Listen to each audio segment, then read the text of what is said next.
कहानी की शुरुआत होती है जेसन नाम के एक लड़के से, जो एक उभरता हुआ सोशल मीडिया पर्सनैलिटी है। जेसन को गाने का बहुत शौक है और उसने अपने सोशल मीडिया अकाउंट्स पर ढेर सारे गानों के वीडियो अपलोड किए हुए हैं। जेसन की एक छोटी बहन भी है जिसका नाम जोई है। दोनों को उनके माता पिता एक नए स्कूल में दाखिला दिलाने के लिए छोड़ने आते हैं। इसी दौरान हमें सारा नाम की एक लड़की से भी मुलाकात होती है, जो जोई की रूममेट है और जेसन को पसंद करती है। जेसन के पिता उसे पढ़ाई पर ध्यान देने की सलाह देते हैं, लेकिन जेसन का सपना गायक बनने का है।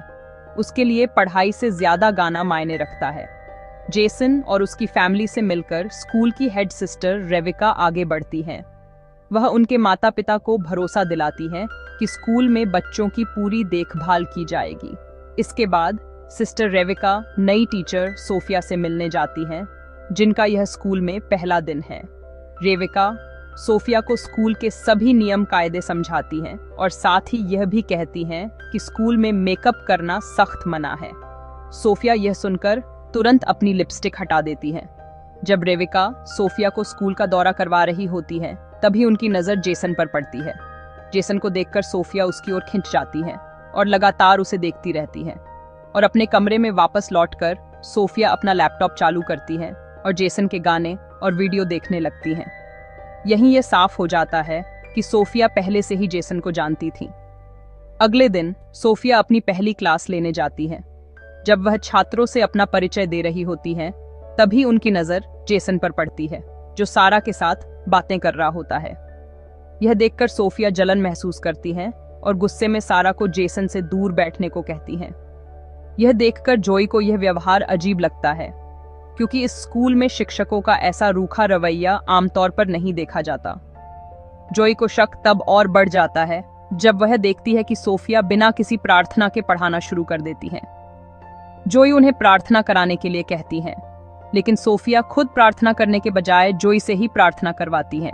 लेकिन अब भी सोफिया प्रार्थना नहीं करते। जब यह बात जोई जेसन को बताती है तो वो ज्यादा इस बात पर ध्यान नहीं देता, क्योंकि इस टाइम जेसन सारा को मैसेज कर रहा था। स्कूल के बाद सोफिया जेसन के पास आकर सारा के बारे में पूछने लगती है और जेसन बताता है कि हम सिर्फ दोस्त हैं।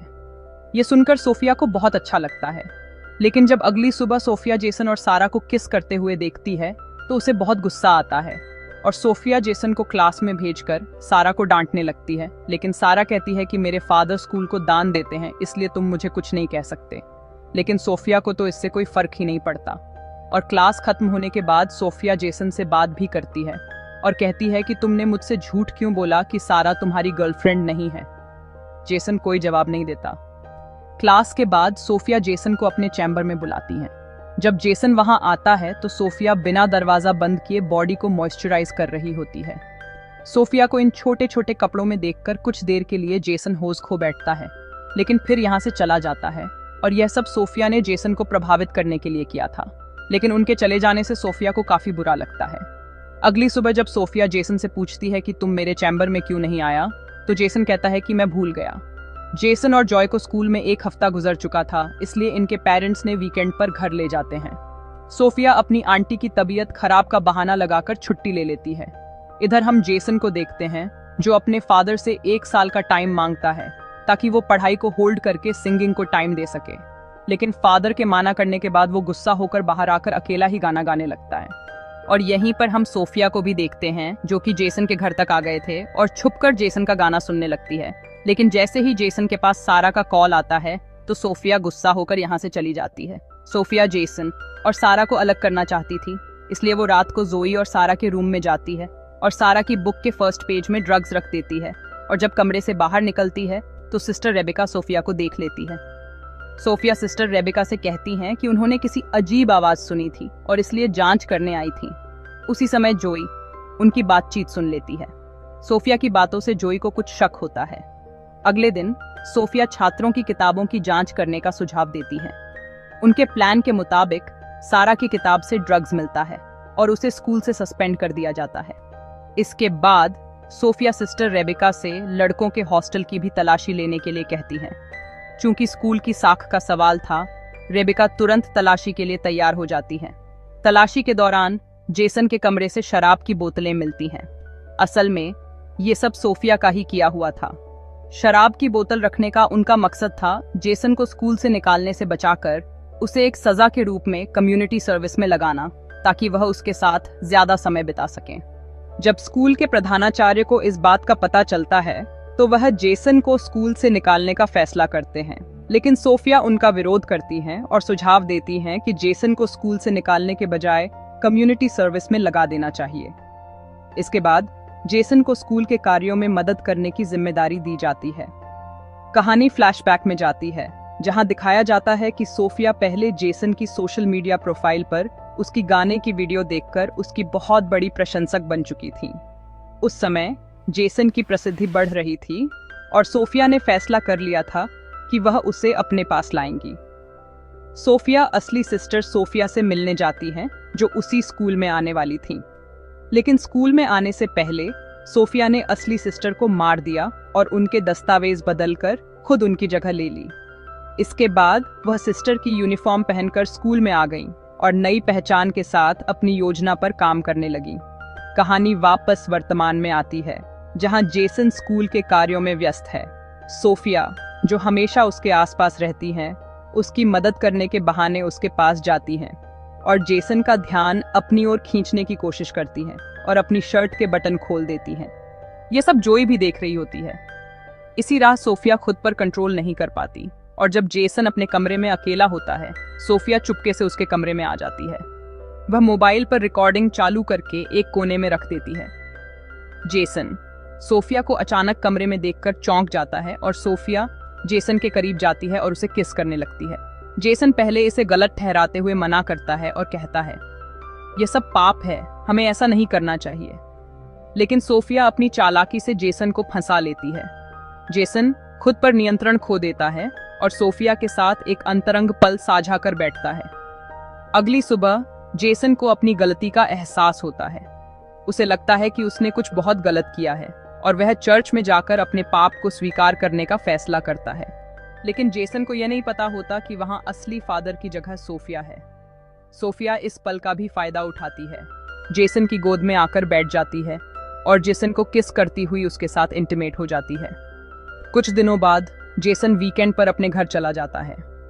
वहीं सारा, जो पहले जेसन से दूर हो गई थी, उसे पार्टी के लिए आमंत्रित करती है। जेसन इस मौके को स्वीकार कर लेता है।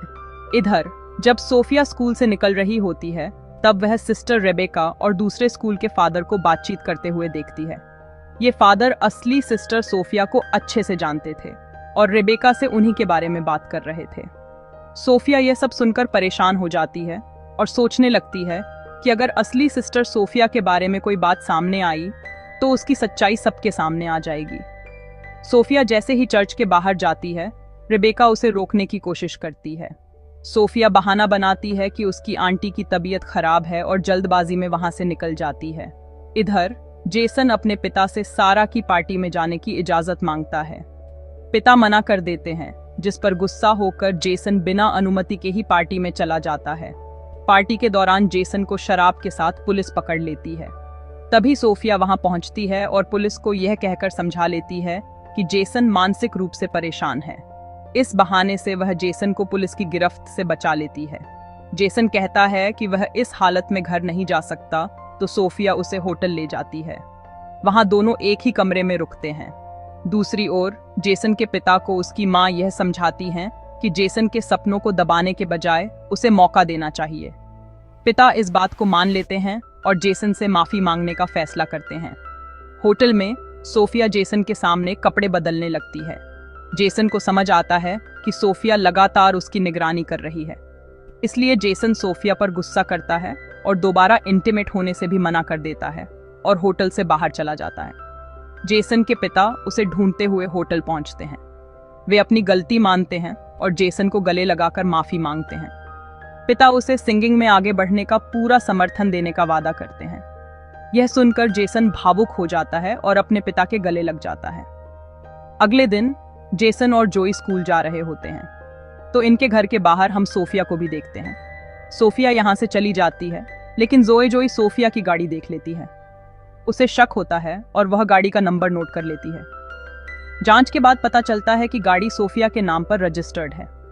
जोई को अब यकीन हो जाता है कि घर के बाहर जो शख्स था वो और कोई नहीं बल्कि सोफिया ही थी। इधर जेसन अपने कमरे में लौटता है और देखता है कि सोफिया बेहोश पड़ी है।